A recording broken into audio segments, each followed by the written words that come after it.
Bueno, chicos, lo primero que hacemos acá entonces es, ¿qué cosa? La inclusión de quién. std_leaf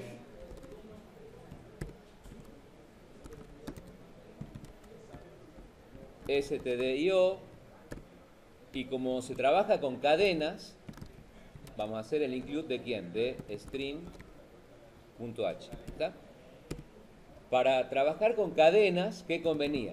Utilizar un typedef char cadena 100, por ejemplo, y eso define un nuevo tipo de dato, cadena, a partir del cual se pueden derivar variables. ¿Está? También vamos a definir una constante entera que se va a llamar, por ejemplo, elementos. Vamos a darle el tamaño 50. ¿Para qué? Para el array de registros. Pero después el usuario ingresa un valor n, vamos a hacer una carga quizá de 3 o 4 registros en ese array, y ahora hay que definir qué cosa, el formato del struct. Entonces, como vamos a representar información jerárquica, por ejemplo, la fecha tiene que estar resuelta antes de que pueda ser usada en la estructura del empleado. Entonces, ¿cómo la definimos a la estructura? Vamos a poner struct fecha, y acá vamos a colocar ¿qué cosa? Los distintos campos de esa estructura.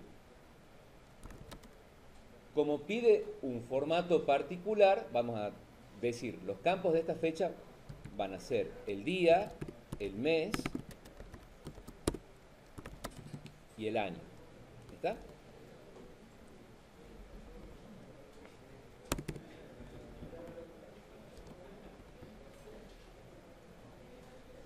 ¿Cómo se definiría la estructura del empleado? De la misma forma, vamos a poner acá struct empleado,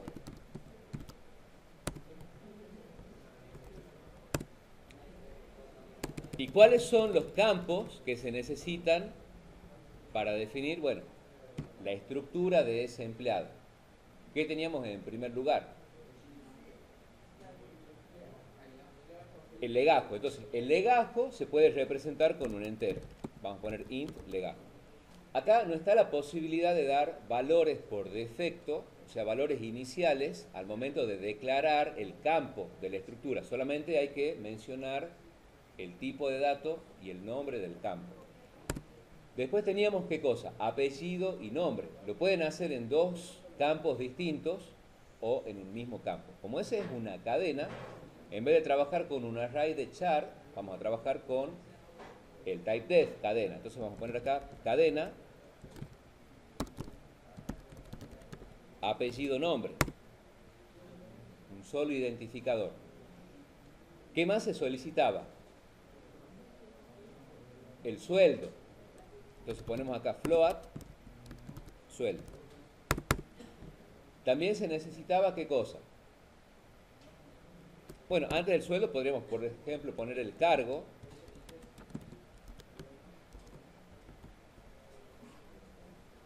Y después se solicitaban dos fechas, la fecha de ingreso y la fecha de nacimiento. Entonces, como la fecha de ingreso ahora se va a representar como una fecha, acuérdense que cuando uno declara el struct, el nombre de ese struct es indirectamente un tipo de dato a partir del cual pueden declarar una variable de ese tipo. Entonces, la fecha de ingreso va a ser o va a pertenecer a qué tipo de dato, al tipo de dato fecha, y le vamos a poner, por ejemplo, fecha ingreso. Y la fecha de nacimiento también es una fecha. Por eso a la estructura se le da un nombre que empiece con mayúsculas, para diferenciarlo de qué, de un tipo de dato simple o de algo definido, por ejemplo, con el typedef. Es simplemente una convención, no es un requisito de la sintaxis, es solamente una buena práctica. Y acá pondríamos, por ejemplo, fecha de nacimiento. ¿Falta algún otro campo?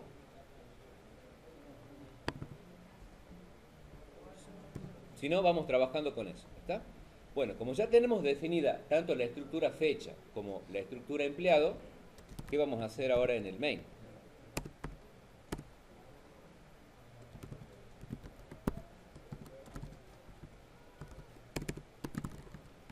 ¿Cómo vamos a definir un array de el tipo de dato empleado?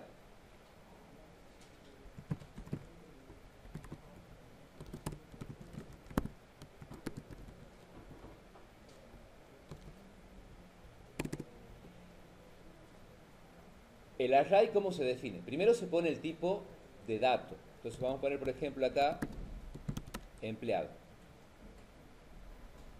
Como para que nos vayamos acostumbrando a esto, porque ustedes lo van a ver muy intensamente en segundo año, el nombre del array va a ser empleados con minúscula y en plural, porque son identificadores distintos. ¿Está? ¿Y qué tamaño va a tener ese array? El tamaño elementos, que está declarada como constante global, más arriba. Después vamos a tener una variable n, que va a ser la que va a ingresar el usuario, porque de los 25, 50, 100 elementos del array que están reservados, solamente vamos a usar n, de 0 a n-1. ¿Está? Bueno, lo que hay que tener en claro o estar atentos es cómo ingresar en definitiva a una celda del array o a un campo de un registro cuando las estructuras se contienen unas a otras. Entonces, lo primero que solicita es, ¿qué cosa? Hacer la carga de n empleados.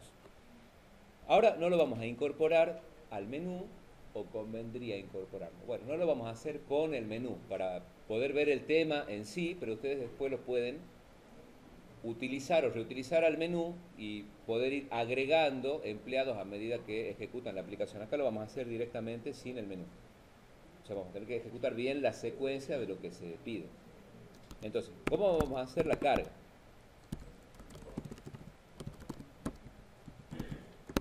Para hacer la carga de los empleados hay que pasar, ¿qué cosa? Un array, que vamos a denominarle vec, dentro del contexto de la función, que va a tener esa cantidad de elementos físicos, pero del cual solamente vamos a utilizar los primeros n.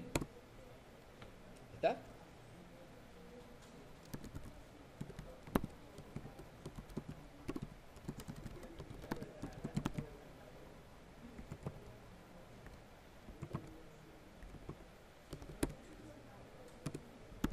Vamos a hacer un for que vaya desde i igual a 0, i estrictamente menor que n, i más más. Bueno, y pongámosle acá algún título, alguna referencia y que diga, por ejemplo, empleado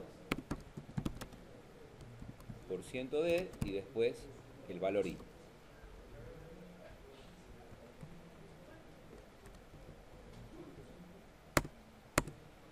¿Qué es lo que hay que solicitar primero?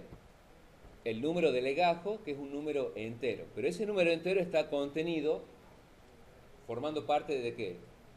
De una estructura, o sea, es un campo, pero a su vez está contenido en un array que en el contexto de la función se llama vec. Entonces, ¿cómo lo alcanzamos a ese campo?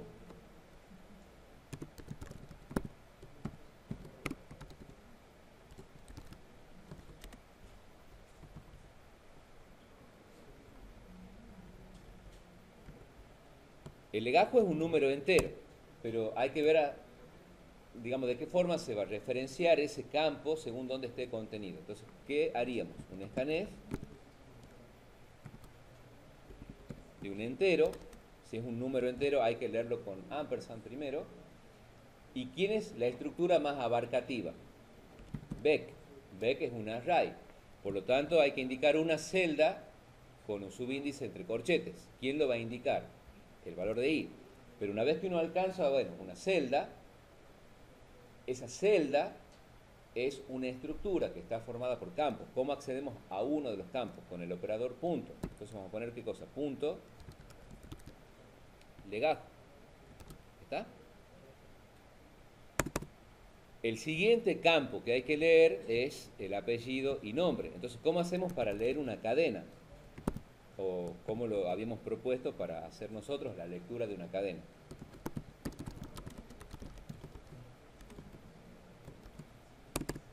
Y vamos a utilizar ¿qué combinación? Guión bajo, flush all para limpiar el buffer del teclado y después hacer una lectura limpia que insertaba automáticamente el /0, o sea, la marca de fin de cadena, y sí consideraba como significativos, ¿qué cosa? Los separadores, o sea, los espacios en blanco.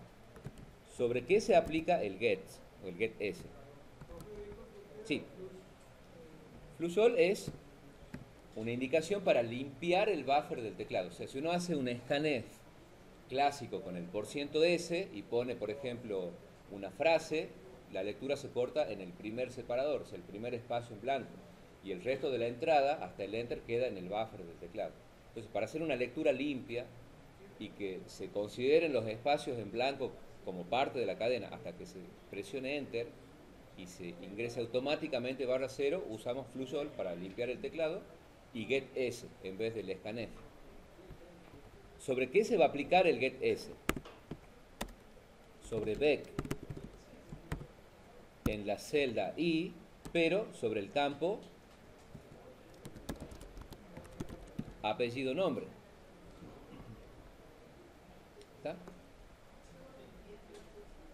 Lo vamos a guardar. Vamos a poner acá TP registros ejercicio 1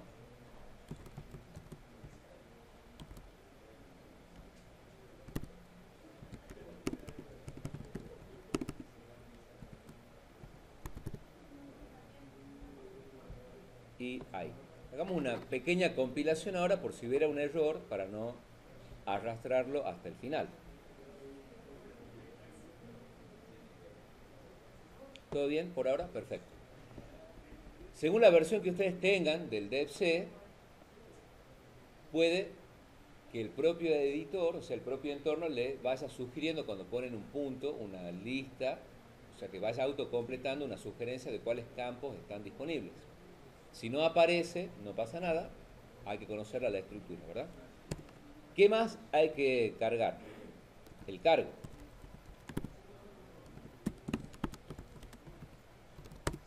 Como también es una cadena, volvemos a solicitarla con la combinación del flush all y el get. Dime. ¿Qué otro campo se pide después del legajo, apellido, nombre y del cargo? El sueldo. Entonces, como el sueldo es un float, se lee el float con el scanf, el %f, el ampersand. Lo que hay que hacer es ver cómo se va a referenciar a ese campo, según donde esté contenido, ¿verdad? Entonces, pongamos acá el sueldo, scanf,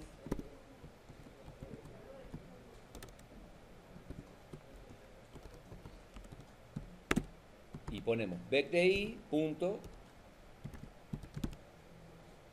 sueldo.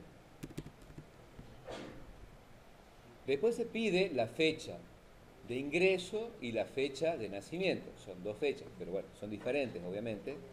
Hacemos una y después hacemos copiar, pegar y adaptar. Entonces pongamos acá, printf.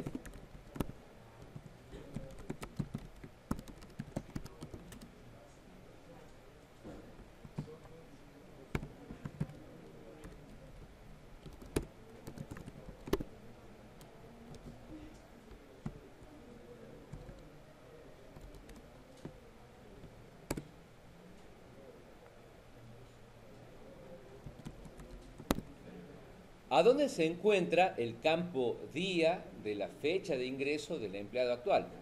Es un entero, entonces ponemos un %d y acá, ¿cómo lo referenciamos? Vet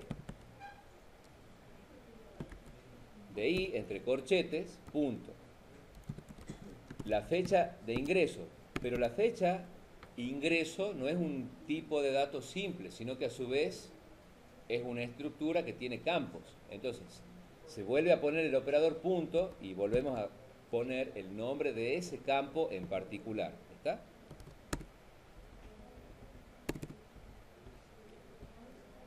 Para el caso del mes,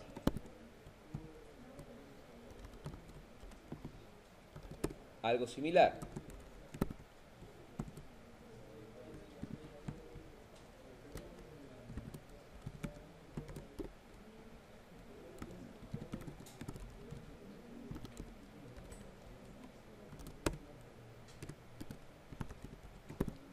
Y para el año, lo mismo.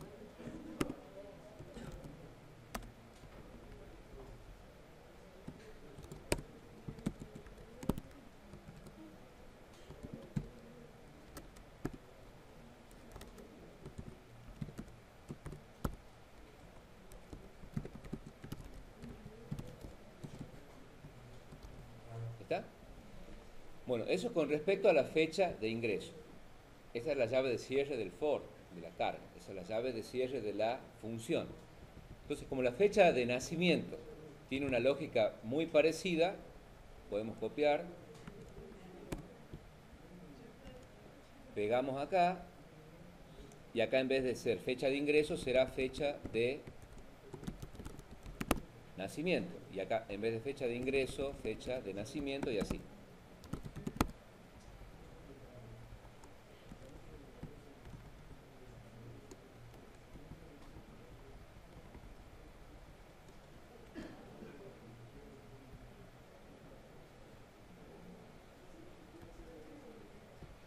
¿Está?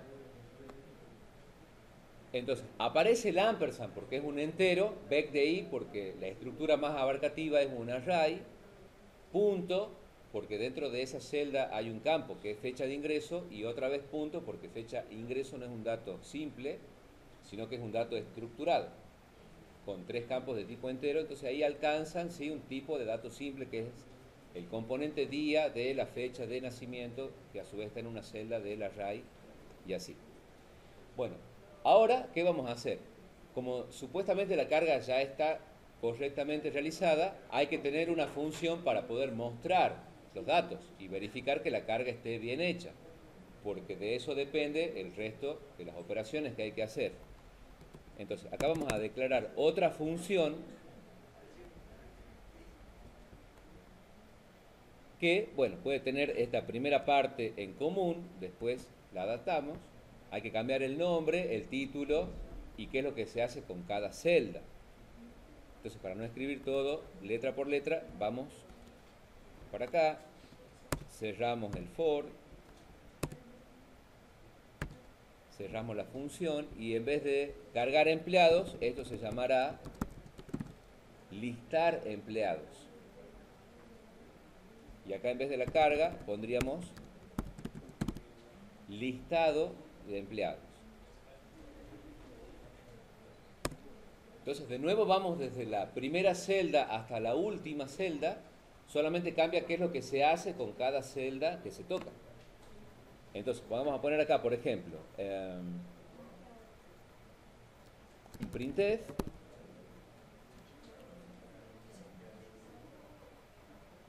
y uno por uno los datos de cada empleado. Vamos a poner, por ejemplo, legajo.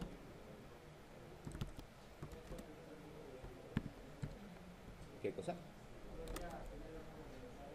El legajo es el número de empleado.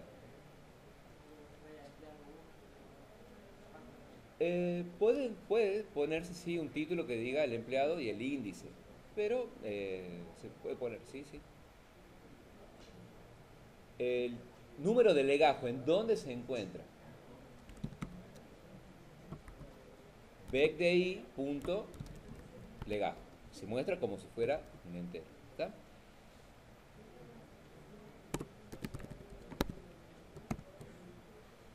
Pongamos acá, por ejemplo, el barra n, y podemos poner directamente %s backDI punto apellido nombre. O sea, es como una versión inicial y después se la va mejorando.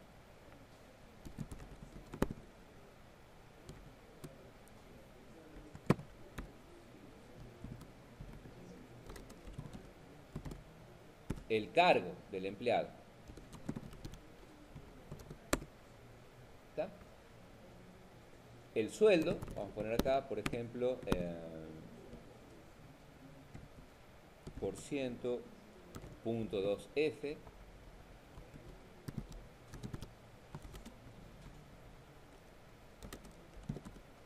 backDI.sueldo. Y este printf, bueno, puede ser un poquito más largo, pero presenta una información más sintética al usuario final. Entonces vamos a poner acá, por ejemplo, fecha, ingreso,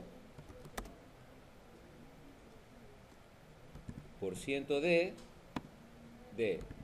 % de, y acá % de. Entonces, como se reservan 3 lugares para 3 enteros, porque hay que usar identificadores largos, o sea, identificadores mnemotécnicos, vamos a hacer acá, bueno, la indicación de 3 enteros, pero habrá que escribir un poquito más. Y vamos a poner, ¿qué cosa? vecdi, punto.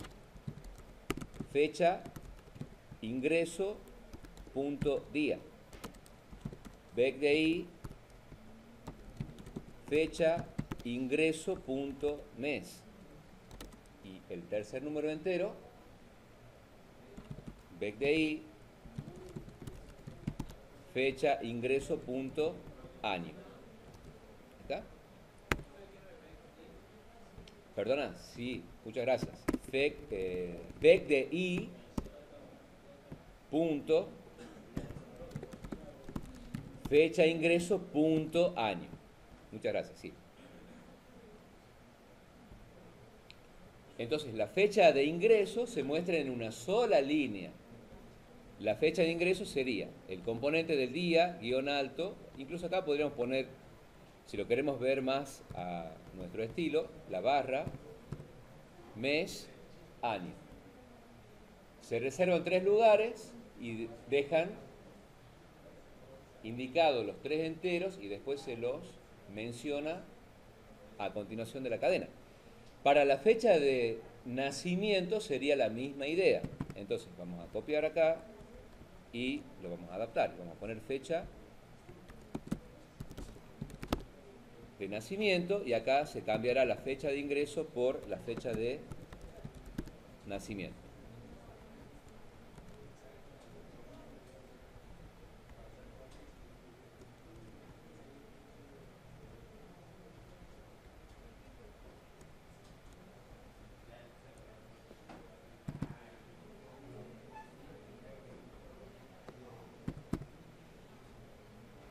Acá en la lista de empleados podemos poner estas 2 barra n fuera y colocarlas acá al principio en el legajo para que ya sea parte del for la separación entre un empleado y otro empleado. ¿Está?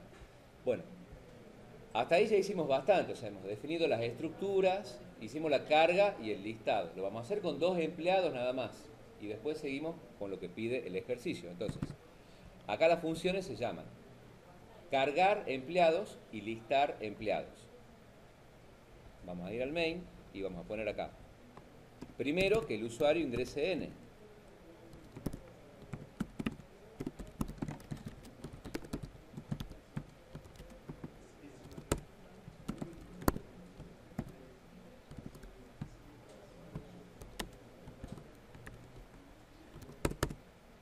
Después haríamos la carga, vamos a poner aquí cargar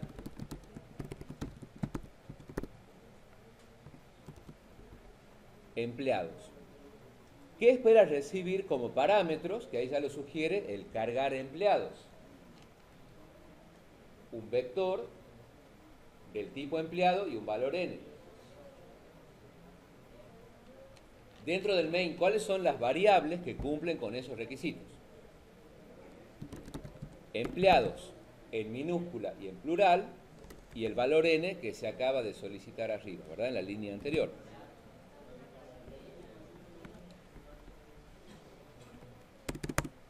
Ya lo vamos a adaptar y si hay tiempo lo vamos a hacer efectivamente en el menú para que quede un poquito más prolijo. Entonces acá pondríamos listar empleados.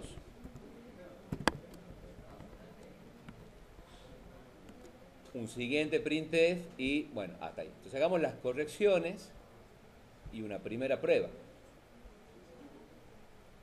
Bueno, ejecutemos acá.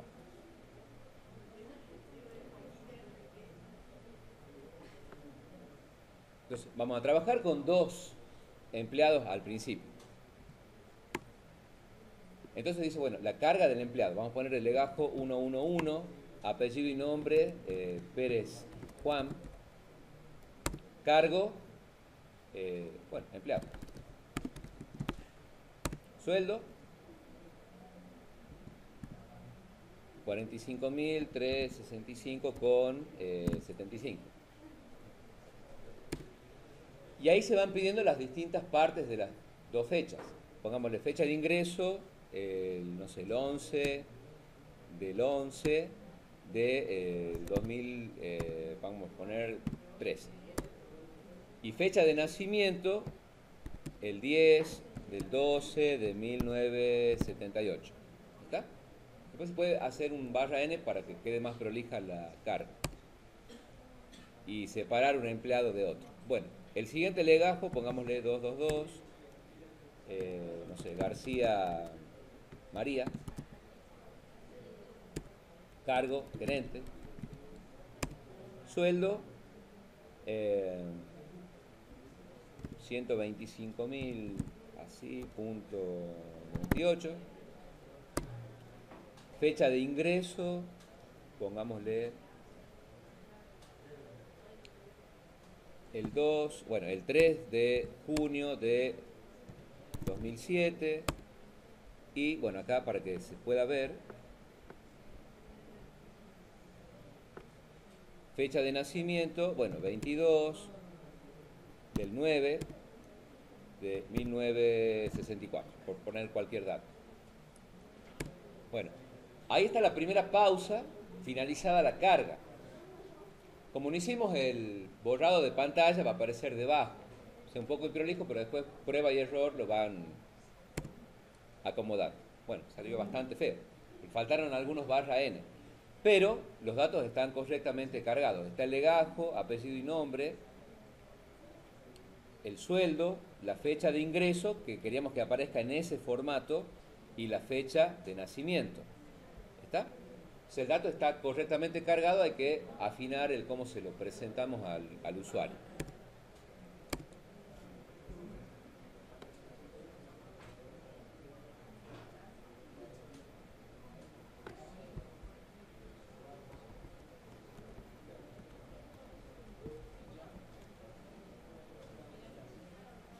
Ahí va. Bueno, ahí hemos agregado el barra n para que se vea un poquito mejor.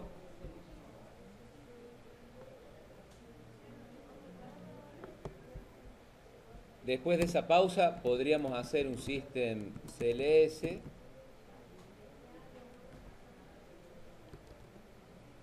Y está.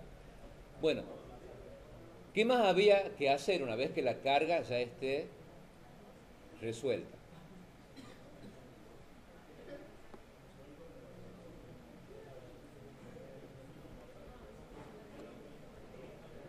¿Qué pedía el enunciado? Había que hacer algo con los sueldos.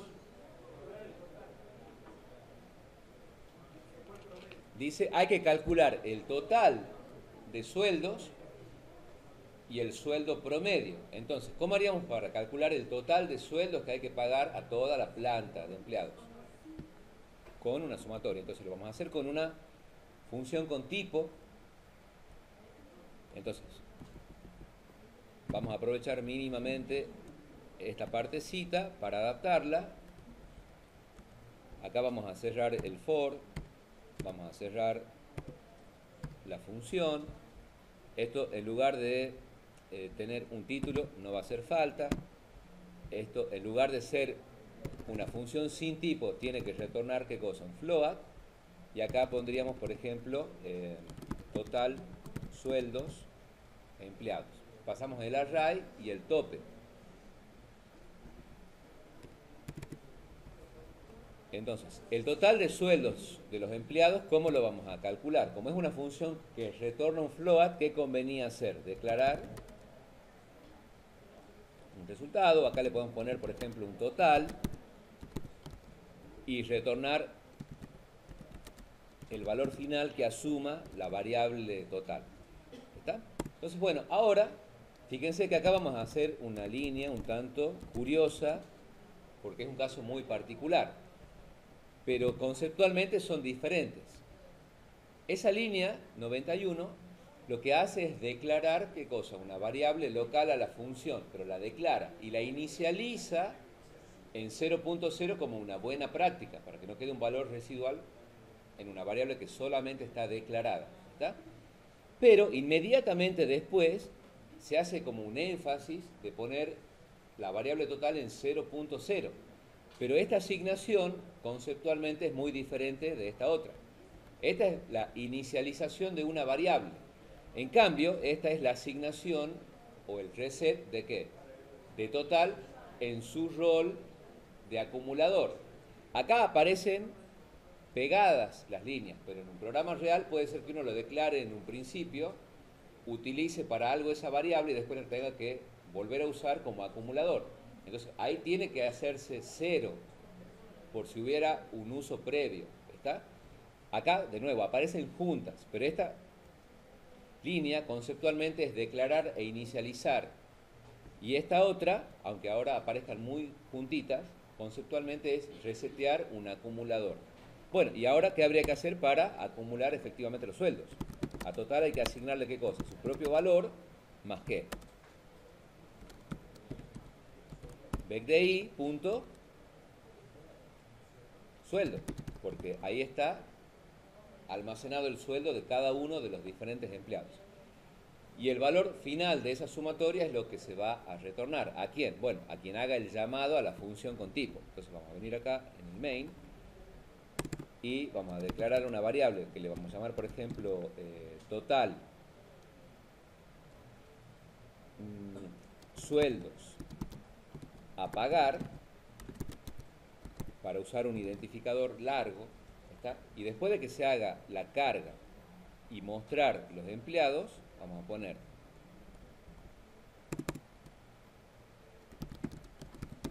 total sueldos a pagar y va a recibir ¿qué cosa? El llamado a la función que se llama total sueldos empleados.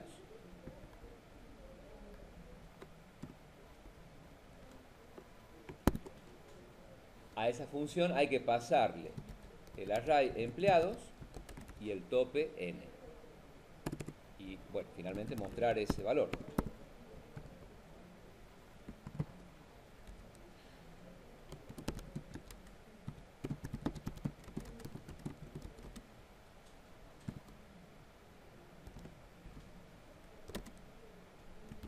Y se despliega ¿quién? Total sueldos, creo que se llamaba, con S acá, porque si no, no existe esa variable, total sueldos a pagar.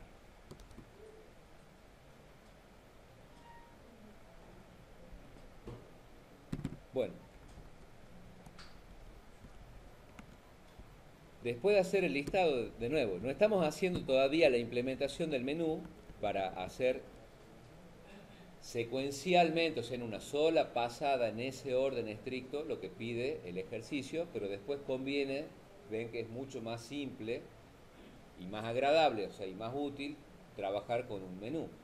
Ahora, si uno tuviera que hacerlo efectivamente a través de un menú, hay que hacer algún agregado, porque uno podría agregar empleados en cualquier momento. Ya lo vamos a hacer para que quede la idea de que a través de un parámetro por referencia, yo paso el índice de la siguiente celda libre y cada vez que hay un empleado nuevo, se agrega. Y todo lo que es calcular el sueldo total o el promedio se hace sobre la cantidad actual de empleados, y no en una secuencia tan rígida. ¿Está? ¿Cómo haríamos para calcular el promedio de los sueldos o el sueldo promedio? Vamos a hacerlo directamente en esta primera versión secuencial pura en el propio main. El sueldo promedio. ¿A qué será igual el sueldo promedio?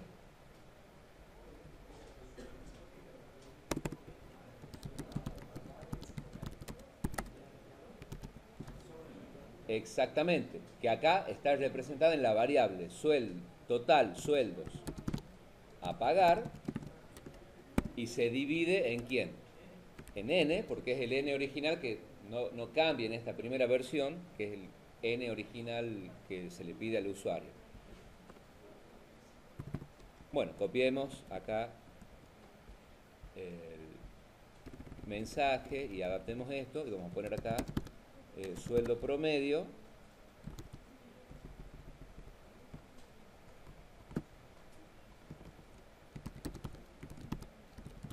sueldo promedio. Si quieren solamente, digamos, hacer acá un énfasis, si bien hay un operando float y un operando entero, pueden hacer acá un cast, o sea, forzarla a la expresión a que sí o sí tome o considere la parte decimal, ¿está? Cuando ustedes hagan una división entre operandos, o sea, si fuera un entero dividido en otro, por defecto se hace la división entera. Para forzar que sí se tenga en cuenta la parte decimal, lo castean poniendo float, entre paréntesis, después del operador de asignación, ¿está? Bueno, hagamos una segunda ejecución, también con 2 empleados, algo más rápido, para ver el énfasis ahí en el cálculo de los sueldos.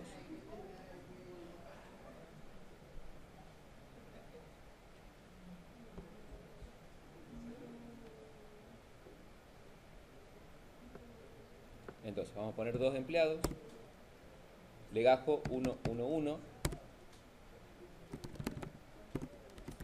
Pérez Juan, empleado,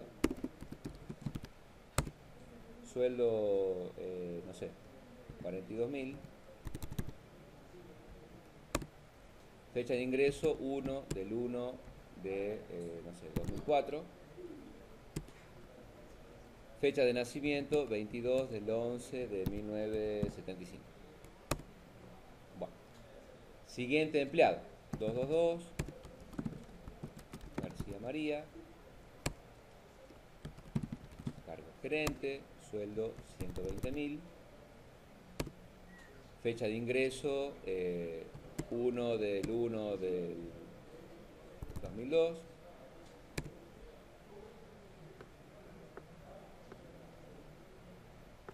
año de nacimiento o fecha de nacimiento 3 del 4 de 1963. Bueno, entonces los sueldos eran 42 y 120. Ahí ya se ve un poquito mejor el recorrido sobre la raya original, había que agregarle el barra n, ¿está? Y bueno, habría que poner un detalle como para que se rellene con ceros la parte del día y del mes, pero se entiende, ¿está? Entonces los 42.000 más los 120.000 dan 162, como solamente son 2 empleados, el promedio da 81, ¿está?